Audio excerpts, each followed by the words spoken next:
नीलनगर नाम का एक छोटा सा गांव था।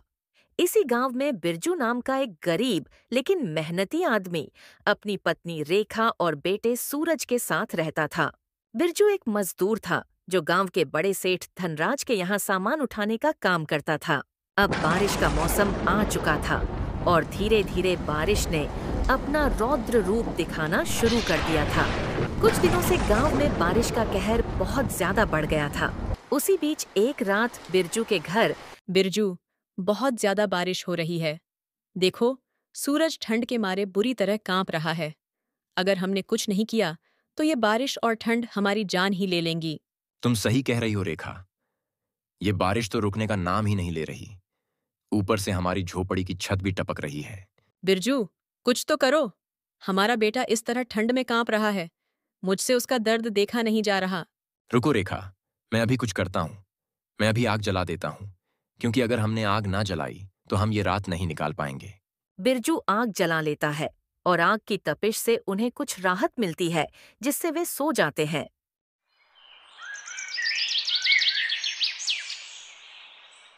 सुबह होते ही बिरजू अपने काम पर निकल जाता है, लेकिन काम पर भी उसे अपने परिवार की चिंता लगातार सताए जा रही थी। क्यों ना मैं मालिक से कुछ पैसे मांग लूं? घर पर खाने को कुछ भी नहीं है। अगर मालिक कुछ पैसे उधार दे दें तो घर का खर्च चल जाएगा। ये सोचकर बिरजू अपने मालिक के पास पहुंच जाता है। मालिक, क्या आप मुझे कुछ पैसे उधार दे सकते हैं? मेरे घर पर खाने को कुछ भी नहीं है। घर में सबको भूखा सोना पड़ रहा है। अगर आज मदद नहीं मिली तो सच कह रहा हूं, घर में चूल्हा तक नहीं जलेगा। अरे बिरजू, पिछले महीने भी तो तूने मुझसे उधार लिया था। अब तक उसकी रकम नहीं चुकाई। तू अब तक 3 बार मुझसे पैसे उधार ले चुका है और फिर से उधार मांगने आ गया। ये कब तक चलेगा? हर बार मजबूरी बताकर उधार ले लेता है। मालिक, मैं जानता हूं कि मुझ पर पहले से उधार बाकी है, लेकिन हालात ऐसे हो गए हैं कि मदद मांगने के अलावा कोई रास्ता नहीं बचा। बच्चे भूखे हैं, बीवी रो रही हैं और घर में दाने दाने की तंगी है। ठीक है बिरजू, काम खत्म करने के बाद मेरे पास आ जाना। मैं तुम्हें पैसे दे दूंगा, लेकिन इस बार इसे आखिरी बार समझना और अगली बार वादा निभाना। बिरजू जल्दी से अपना काम खत्म करता है और सेठ जी से पैसे लेकर राशन लेने चला जाता है। जैसे ही बिरजू राशन की दुकान पर पहुंचता है, वहां कुछ लोग आपस में बातें कर रहे होते हैं। अरे राम भाई, आपने सुना कि इस बार बारिश कुछ ज्यादा ही भयानक होगी? हाँ केतन भाई, मैंने भी यही सुना है। लोग कह रहे हैं कि इस बार कुदरत का कहर बरसेगा और कई इलाकों में पानी ही पानी हो जाएगा। अरे राम भाई, पानी पानी क्या? मैंने तो यहाँ तक सुना है कि कच्चे घर और झोपड़ियां सब बह सकती हैं। नदी नाले उफान पर होंगे और लोगों को संभलने का भी मौका नहीं मिलेगा। सही कह रहे हो केतन भाई। इस बार की बारिश आम बारिश नहीं होगी, यह तबाही बनकर आएगी।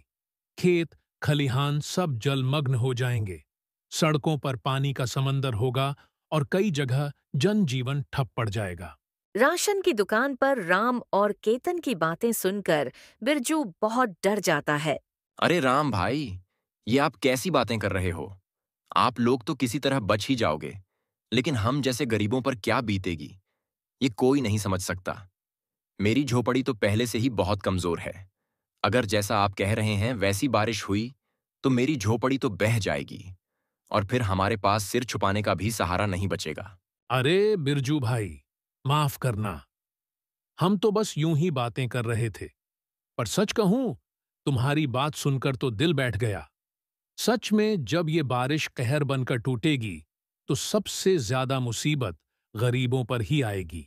हाँ बिरजू भाई, हमारे पास तो पक्के मकान हैं, सुरक्षित जगह है, लेकिन तुम्हारी झोपड़ी ही तुम्हारा पूरा आशियाना है। बस एक तेज हवा का झोंका और सब खत्म। यह सोचकर ही रूह कांप जाती है। आप लोग तो बैठकर सिर्फ बातें कर सकते हो, पर हमारी सोचो, जिन्हें आज के खाने के लिए भी सोचना पड़ता है। ठीक कह रहे हो बिरजू भाई। इंसान की सबसे बड़ी कमजोरी होता है उसका भूखा पेट। चलो, जो भी हो, तुम बताओ, तुम्हें क्या लेना है? बस मुझे थोड़ा आटा दे दो भाई। घर में बच्चे भूख से परेशान हैं। बारिश की चिंता बाद में करेंगे, पहले उनके लिए 2 वक्त की रोटी का इंतजाम करना है। बिरजू राशन की दुकान से आटा लेकर अपने घर लौट आता है। रेखा, तुमने सुना? आज की रात बहुत खतरनाक होने वाली है। मौसम विभाग ने चेतावनी दी है कि इस बार की बारिश बहुत तेज होगी। हवाएं आंधी का रूप ले सकती हैं। हाँ बिरजू, मुझे भी डर लग रहा है। पिछली बार भी बारिश में छत टपकने लगी थी और इस बार तो हालात और भी खराब हैं। देखो रेखा, हम परेशान होकर कुछ नहीं कर सकते। अभी इस पर बाद में सोचेंगे। इस वक्त मेरा पेट खाली है, और जब पेट खाली होता है तो दिमाग सही से काम नहीं करता। तो पहले खाना लगाओ, उसके बाद बैठकर इस परेशानी का हल निकालेंगे। रेखा, सूरज और बिरजू दोनों को खाना दे देती है। दोनों खाना खाकर लेट जाते हैं। ऐसे ही देखते देखते कुछ दिन बीत जाते हैं और फिर एक रात, जब बिरजू और उसकी पत्नी रेखा सो रहे होते हैं, तभी बाहर आकाश में काले बादलों का साम्राज्य फैल जाता है। ठंडी हवाएं सिहरन पैदा करती हैं। बिजली की तेज रोशनी अंधेरे को चीरकर पल भर के लिए पूरी धरती को रोशन कर देती है। फिर अचानक एक जोरदार आवाज के साथ बिजली कड़कती है और सीधा बिरजू के घर पर गिरती है। बिजली गिरने के कारण उसकी छत पर दरारें आ जाती हैं, जिससे बारिश का पानी और तेजी से टपकने लगता है। इतनी तेज आवाज से बिरजू का पूरा परिवार डर कर उठ जाता है। हे ऊपर वाले, ये तूने हम पर कौन सा कहर बरपा दिया? पहले ही हम जिंदगी की मुश्किलों से जूझ रहे थे, और अब ये नया तूफान। घर की दीवारें तो पहले ही कमजोर थीं, अब छत भी टपकने लगी है। लगता है हमारी किस्मत में सुकून लिखा ही नहीं। बिरजू, ये वक्त रोने का नहीं है, ये वक्त कुछ करने का है। इस बारिश के कारण हमारे घर की हालत बहुत खराब हो चुकी है। चारों तरफ से घर में पानी भर रहा है। अगर बारिश ऐसे ही चलती रही तो हमारी मुश्किलें और बढ़ जाएंगी। हमें कुछ करना होगा, नहीं तो हम सब बीमार पड़ जाएंगे। पापा, ये बारिश कब रुकेगी? मुझे बहुत डर लग रहा है। कहीं हमारा घर पूरा गिर न जाए। ये डरने का समय नहीं है सूरज बेटा। हमें मजबूती से खड़ा रहना होगा। आज की रात जैसे भी हो काटनी ही पड़ेगी, लेकिन सुबह होते ही मैं इस हालात से लड़ने का कोई ना कोई रास्ता निकालूंगा। ये बारिश हमें हरा नहीं सकती। हमें इस मुश्किल से बाहर निकलना ही होगा। किसी तरह वह रात गुजार लेते हैं और फिर अगली सुबह। बिरजू, अब और नहीं। हम इस घर में ज्यादा देर तक नहीं रुक सकते। छत टपक रही है, दीवारें कमजोर हो चुकी हैं। अगर फिर बारिश तेज हुई तो यह घर किसी भी वक्त गिर सकता है। हमें यहाँ से निकलना ही होगा। तुम बिल्कुल सही कह रही हो रेखा। अब यहाँ एक पल भी रुकना हमारी जान के लिए खतरा बन सकता है। लेकिन हमें जाने से पहले यह देखना होगा कि बाहर हालात कैसे हैं। मुझे सिर छुपाने के लिए कोई दूसरा ठिकाना देखना होगा। मैं जरा बाहर तक जा रहा हूं। इस बारिश और तूफान के बीच जाकर देखता हूं कि कोई मदद मिल सकती है क्या। बिरजू अपने घर से निकलकर जैसे ही गांव के मंदिर के पास पहुंचता है, वो देखता है कि वहां पर एक बड़ा सेठ कंबल बांट रहा होता है। बिरजू भी कंबल लेने चला जाता है। सेठ जी, मैं बहुत ही गरीब हूं। मेरे ऊपर दुखों का पहाड़ टूट पड़ा है। कल रात की तेज बारिश ने मेरी झोपड़ी में जगह जगह छेद कर दिए हैं। अब मेरे पास सिर छुपाने की भी जगह नहीं है। ठंड से मेरा बच्चा कांप रहा है। पत्नी भूख के मारे परेशान है। मैं आपसे हाथ जोड़कर विनती करता हूं, मेरी मदद कीजिए। अरे भाई, चिंता मत करो। ऊपर वाले का दिया बहुत कुछ है, और अगर यही धन जरूरतमंदों के काम ना आए तो इसका क्या फायदा। हम ये कंबल बांटने के लिए ही लाए हैं, ताकि इस बारिश और ठंड में कोई गरीब परेशान ना हो। तुम्हारी हालत देखकर मैं समझ सकता हूं कि तुम्हें इनकी सबसे ज्यादा जरूरत है। लो, 2 नहीं बल्कि 3 कंबल ले जाओ, ताकि तुम्हारे बच्चे भी ठंड से बच सकें। अगर और किसी चीज की जरूरत हो तो बेहिचक बताना। बिरजू सेठ जी के पास से कंबल लेकर अपने घर लौट आता है। रेखा, तुम यकीन नहीं मानोगी। मुझे सिर छुपाने की जगह तो नहीं मिली, परंतु मैं कंबल तो लेकर आ गया हूं। लेकिन हम इस खंडहर जैसे घर में कैसे रहेंगे? जरा देखो, इसकी दीवारें आधी गिर चुकी हैं। छत जगह जगह से टपक रही है। हमें कोई और ठिकाना ढूंढना चाहिए। बिरजू, डरने की जरूरत नहीं है। ये घर टूटा जरूर है, लेकिन इसे फिर से खड़ा किया जा सकता है। हमने इससे भी बुरे हालात देखे हैं। हर बार हम डटकर खड़े हुए हैं। इस बार भी हार नहीं मानेंगे। लेकिन रेखा, हमारे पास न लकड़ियां हैं, न कोई सामान, और न ही कोई मदद। ये जगह हमें ठंड और बारिश से नहीं बचा पाएगी। हम सब कुछ नहीं तो थोड़ा बहुत तो कर सकते हैं। देखो, ये कंबल जो तुम लाए हो, हम इसे छत पर डाल देंगे ताकि बारिश अंदर ना आ सके। मैं अंदर से कुछ टूटी लकड़ियाँ और ईंटें इकट्ठा कर लूंगी। हम दोनों मिलकर इस घर को थोड़ा थोड़ा करके ठीक कर लेंगे। देखते देखते कुछ और दिन बीत जाते हैं। बिरजू और रेखा किसी तरह छोटी मोटी सामग्री जमा करके अपने घर की मरम्मत कर लेते हैं। परंतु घर की मरम्मत करने के चक्कर में बिरजू कुछ दिनों से अपने काम पर नहीं गया था। फिर एक सुबह जब रेखा और बिरजू आपस में बात कर रहे होते हैं कि तभी बिरजू का सेठ वहां आ जाता है। सुन बिरजू, तुझे याद है या नहीं, तूने कुछ दिन पहले मुझसे पैसे उधार लिए थे। तूने कहा था कि समय पर लौटा देगा, लेकिन आज तक तूने एक पैसा भी वापस नहीं किया। मैं कोई दान पुण्य का धंधा नहीं करता। सेठ जी, मेरी मजबूरी समझिए। मेरा घर पूरी तरह उजड़ गया है। बारिश में छत टपकने लगी थी, दीवारें गिरने की कगार पर थीं। इस मुसीबत में मैंने और मेरी पत्नी ने जैसे तैसे टूटी फूटी चीजें जोड़कर छत बनाई ताकि बच्चों को भीगने से बचा सकूं। इसी वजह से मैं आपके यहां काम पर भी नहीं आ सका। अब आप ही बताइए, जब पास में कुछ भी नहीं बचा तो पैसे कहां से लाऊं? पर मैं वादा करता हूं सेठ जी, हालात जैसे ही बेहतर होंगे आपका एक एक रुपया चुका दूंगा, चाहे दिन रात मेहनत क्यों न करनी पड़े। हाँ, वक्त दे दूं। और तू क्या समझता है, मैं तेरा कोई रिश्तेदार हूं जो तुझे यूं ही वक्त पर वक्त देता रहूं? मैंने तेरा ठेका नहीं ले रखा बिरजू। अब तू काम पर भी नहीं आ रहा तो मेरा नुकसान कौन भरेगा? इसीलिए मैंने फैसला किया है कि आज से तेरे घर की यह जमीन मेरी हुई। सेठ जी, ऐसा मत कीजिए। अगर आपने मेरी यह जमीन छीन ली तो मैं और मेरा परिवार कहां जाएंगे? ये बारिश हमें मार डालेगी। सेठ जी, हम बर्बाद हो जाएंगे। आपके पास तो बहुत धन दौलत है, कृपा करिए मुझ पर। यह सब मैं नहीं जानता बिरजू। जब तुझे उधार दिया था तब मैंने तुझसे ये सब बहाने सुनने का वादा नहीं किया था। अगर तुझे अपना घर बचाना है तो कल तक मेरा उधार चुका देना, वरना अब ये घर मेरा हुआ। इतना कहकर सेठ वहां से चला जाता है। अब हम सेठ जी के पैसे कहां से देंगे रेखा? कुछ भी समझ नहीं आ रहा। हमारे पास कुछ बचा ही नहीं है। अगर हमने कल तक पैसे नहीं चुकाए तो सेठ जी हमारा घर भी छीन लेंगे। हम ऐसी बारिश में कहां जाएंगे? बिरजू, परेशान मत हो। जब तक हम दोनों साथ हैं, कोई भी मुश्किल हमें हरा नहीं सकती। देखो, मेरे ये सोने के कड़े, इन्हें बेच दो। कम से कम सेठ जी का कर्ज तो उतर जाएगा, और जो थोड़ा बहुत बचेगा उससे हम अपने घर की कुछ मरम्मत भी कर लेंगे। नहीं रेखा, तुम कहीं पागल तो नहीं हो गई हो? ये तुम क्या कह रही हो? ये कड़े तो तुम्हें तुम्हारे पिताजी ने दिए थे। ये उनकी आखिरी निशानी है। मैं तुम्हें इन्हें बेचने नहीं दूंगा। हमें पहले भी इससे ज्यादा बुरे हालातों का सामना करना पड़ा है। नहीं बिरजू, कोई लेकिन नहीं। ये कड़े किसी शौक के लिए नहीं, बल्कि हमारी जरूरत के लिए जा रहे हैं। और सुनो, जब समय बदलेगा हम इन्हें फिर से वापस ले आएंगे, लेकिन अभी इन्हें रखना हमारी मूर्खता होगी। लो, इसे ले जाओ और सेठ जी के पैसे चुका दो। बिरजू रेखा के कड़े लेकर सुनार के पास जाता है बेचने के लिए।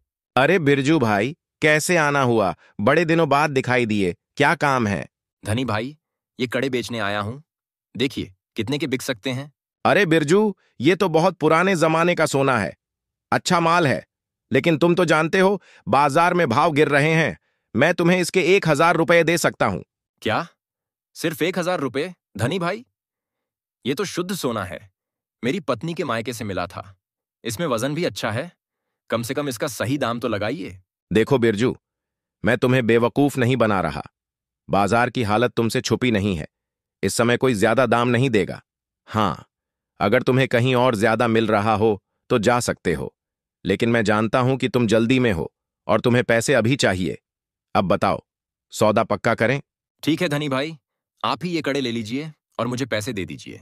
बिरजू धनी से पैसे लेकर सेठ जी को देने चला जाता है। बिरजू सेठ जी को पैसे दे देता है और अपने घर की ओर निकल पड़ता है। सेठ जी, ये बिरजू तो आपका पूरा उधार चुका गया। अब आप उसकी जमीन कैसे हड़पेंगे? अब तो कोई बहाना भी नहीं बचा। अरे राजू, अभी मेरा एक खेल खत्म हुआ है, अभी असली खेल तो बाकी है। सीधे तरीके से कोई जमीन थोड़ी छोड़ता है। मैंने कुछ ऐसा सोच रखा है कि बिरजू खुद ही गांव छोड़ने पर मजबूर हो जाएगा। कैसे सेठ जी, मुझे भी कुछ बताइए। तुम्हें पूरे गांव में ये अफवाह फैला देनी है कि बिरजू श्रापित है। जब तक वो गांव में रहेगा तब तक गांव की बर्बादी तय है। बारिश की हर बूंद गांव को डुबा देगी और इसका जिम्मेदार बस बिरजू होगा। और यदि ये तू गांव के ऐसे लोगों के बीच में कहेगा जो इस बात को आग की तरह फैला दे, तो हमारा काम और जल्दी हो जाएगा। और यदि हमें कुछ लोगों को पैसे देने पड़े तो हम वो भी करेंगे। बस तू सोच और इस बात को फैला दे। सेठ जी, आप तो बड़े ही चतुर निकले। ये अफवाह पूरे गांव में आग की तरह फैलेगी। लोग खुद ही उसे गांव से बाहर निकाल देंगे। और मुझे कुछ लोग पता भी है जो खाली पंचायत करने में अपना दिन गुजार देते हैं। बस यही तो मेरा असली दिमाग है। बिरजू गांव छोड़कर जाएगा और उसकी जमीन हमारी हो जाएगी। यहाँ बिरजू का सेठ उसकी जमीन हड़पने के फिराक में था और वहाँ बिरजू सेठ का कर्ज उतार कर खुश हो रहा था। रेखा, मैं सेठ जी के सारे पैसे चुका चुका हूं। अब हमारा उन पर कोई कर्ज नहीं रहा। और हां, गिरिधर जी के भी कुछ पैसे दे आया हूं। बस जो थोड़े पैसे बचे हैं उनसे मैं सोच रहा हूं कि बारिश फिर से अपनी तेजी पकड़ ले, उससे पहले घर के लिए खाने पीने का सामान इकट्ठा कर लूं और छत की मरम्मत कर दूं। सच कह रहे हो बिरजू, अब हमारे सिर पर सेठ जी का कोई बोझ नहीं रहा। हाँ रेखा, अब कोई हमें कर्जदार कहकर नीचा नहीं दिखा सकता। लेकिन अभी हमें सोच समझकर कदम उठाना होगा। बारिश का मौसम है, कब मूसलाधार बारिश आ जाए कुछ कहा नहीं जा सकता। गांव के लोग कहते हैं कि जल्दी ही बारिश बहुत खतरनाक होगी।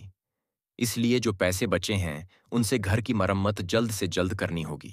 तुम ठीक कह रहे हो बिरजू, लेकिन बाहर के हालात देखे हैं। हवा तेज हो रही है, बिजली चमक रही है और कभी भी जोर की बारिश हो सकती है। ऐसे में बाहर जाना ठीक रहेगा क्या?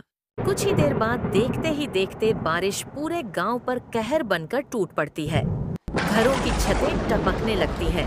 नदियों का जल स्तर बढ़कर किनारों को तोड़ने लगता है। इस भयंकर बारिश को गिरता देख बिरजू के सेठ का नौकर राजू झूठी अफवाह फैलाने निकल पड़ता है और आकर केतन और राम से मिलता है। अरे भाई, ऐसी बारिश तो मैंने अपनी पूरी जिंदगी में नहीं देखी। चारों तरफ पानी ही पानी है। अगर यह बारिश यूं ही जारी रही तो पूरा गांव डूब जाएगा। हाँ भाई, बात तो तुम्हारी सही है। हालात बद से बदतर होते जा रहे हैं, लेकिन हम कर भी क्या सकते हैं। ये बारिश तो जैसे कहर बनकर टूटी है। तुम लोग इस बारिश के कहर को देख रहे हो, पर तुम लोग जानते हो ये बारिश किसी आम वजह से नहीं हो रही। क्या मतलब? कैसी बातें कर रहे हो राजू? साफ साफ बताओ। अरे, मैंने ये उड़ती उड़ती बात सुनी है कि ये बारिश बिरजू की वजह से हो रही है। बिरजू? वो तो हमारे गांव का ही रहने वाला है। बेचारा सीधा साधा व्यक्ति है। भला उसकी वजह से बारिश कैसे हो सकती है? तुम लोग शायद नहीं जानते, लेकिन मैंने सुना है कि बिरजू श्रापित है। जब तक वह इस गांव में रहेगा तब तक ये बारिश थमने का नाम नहीं लेगी। ये तुम कैसी अंधविश्वास वाली बातें कर रहे हो राजू? अंधविश्वास नहीं, सच्चाई कह रहा हूं। बुजुर्गों ने कहा था कि अगर गांव में किसी के घर पर बिजली गिरी और यदि उस घर के लोगों को गांव में रहने दिया तो कुदरत का कहर इस तरह बरसेगा कि पूरा गांव तबाह हो जाएगा। और देख लो, यही हो रहा है। तुम लोगों को पता है ना कि बिरजू के घर पर बिजली गिरी थी कुछ दिनों पहले। फिर क्या था, ये बात पूरे गांव में आग की तरह फैल जाती है और फिर सभी गांव वाले बिरजू के घर की ओर जाते हैं ताकि उसके पूरे परिवार को गांव से निकाल सके। बिरजू, अब ये गांव तुम्हें और सहन नहीं कर सकता। हम सबको पता चल चुका है कि यह अनवरत बारिश तुम्हारी वजह से हो रही है। तुम श्रापित हो और तुम्हारी वजह से पूरा गांव संकट में पड़ गया है। नहीं मुखिया काका, ऐसा मत कहिए। मैं कोई श्रापित नहीं हूं। मैं तो बस इस गांव का एक साधारण निवासी हूं। यह बारिश तो ऊपर वाले की मर्जी है। अगर उसने चाहा तो सूरज भी निकलेगा, खेत भी लहलाएंगे। इसमें मेरा क्या दोष? झूठ मत बोल बिरजू। जब से तेरे घर पर बिजली गिरी है तब से यह बारिश थमने का नाम नहीं ले रही। खेत पानी में डूब चुके हैं, घर गिर रहे हैं, जानवर मर रहे हैं और तू कह रहा है कि यह तेरा दोष नहीं। हाँ, बिरजू को गांव से निकालो, ये श्रापित है। नहीं नहीं, ऐसा मत कीजिए। अगर आपने मुझे गांव से निकाल दिया तो मैं कहां जाऊंगा? मेरा एक छोटा सा बच्चा भी है। हम इस मूसलाधार बारिश में मर जाएंगे। क्या आपकी इंसानियत इतनी मर चुकी है कि एक बेसहारा आदमी और उसके बच्चे को इस तबाही में धकेल देंगे? बिरजू, हम जानते हैं कि यह निर्णय कठोर है, लेकिन हमें अपने परिवार और गांव की भलाई के लिए यह कदम उठाना ही होगा। अगर तू यहां रहा तो न जाने और कितनी आफतें टूट पड़ेंगी। तो क्या यह न्याय है काका? इतने सालों तक मैंने इस गांव के लिए मेहनत की, सबका साथ दिया, कभी किसी का अहित नहीं चाहा, और आज जब मुसीबत आई तो तुम लोग मुझे पराया कर रहे हो। हम कोई जोखिम नहीं उठा सकते। या तो तू खुद चला जा या फिर हमें मजबूरन कोई और रास्ता अपनाना पड़ेगा। फिर क्या था, गांव वालों की ऐसी खरी खोटी बातें सुनकर बिरजू अपनी पत्नी रेखा और बेटे राजू को लेकर जंगल की ओर निकल जाता है। बिरजू, हमें गांव वालों ने अपने ही घर से निकाल दिया। अब हमारा कोई ठिकाना नहीं रहा। हम इस घने जंगल में कहाँ जाएंगे? कब तक भटकते रहेंगे? हाँ रेखा, ये सच है कि अब हमारे पास कोई घर नहीं रहा, लेकिन हमें हार नहीं माननी चाहिए। हम इस जंगल में रह सकते हैं, बस हमें सही तरीके से जीना सीखना होगा। लेकिन हम रहेंगे कहाँ?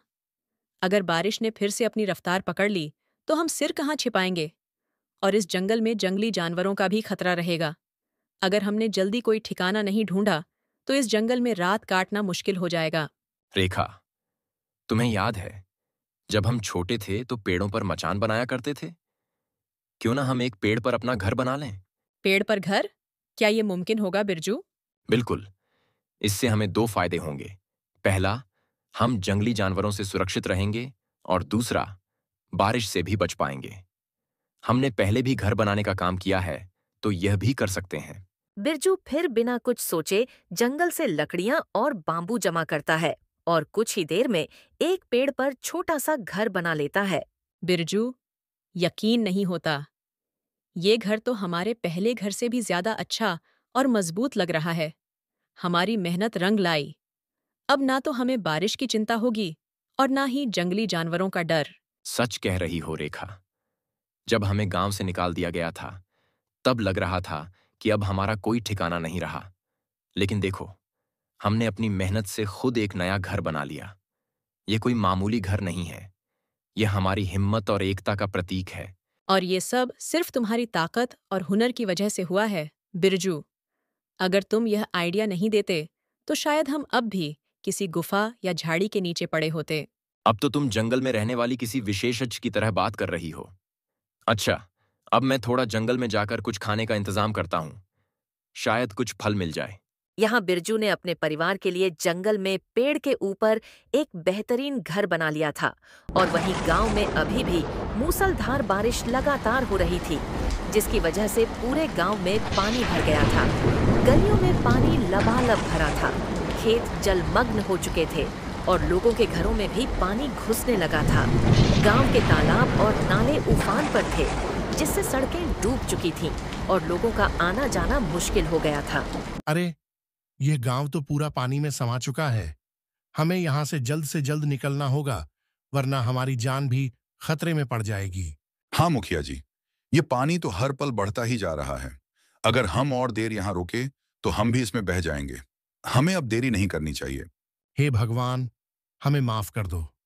हमसे जो भी गलती हुई हो उसे क्षमा करो। अब हमें इस अचानक आए प्रलय से बचने का कोई उपाय बताओ। अब हमें समय बर्बाद नहीं करना चाहिए।